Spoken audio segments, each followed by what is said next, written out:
الشيطان الرجيم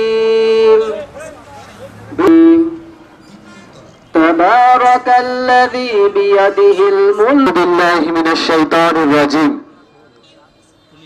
ইসলামী আন্দোলন বাংলাদেশ মাননীয় সভাপতি সাহেব এবং আমার সামনে উপবিষ্ট আজকে পাঁচটা বিষয় নিয়ে আমাদের বিক্ষোভ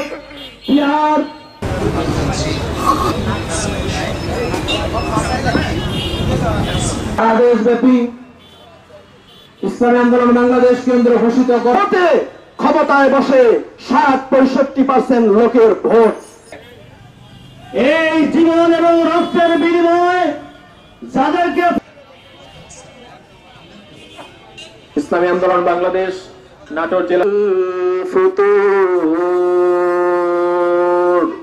সাদাকাল্লাহ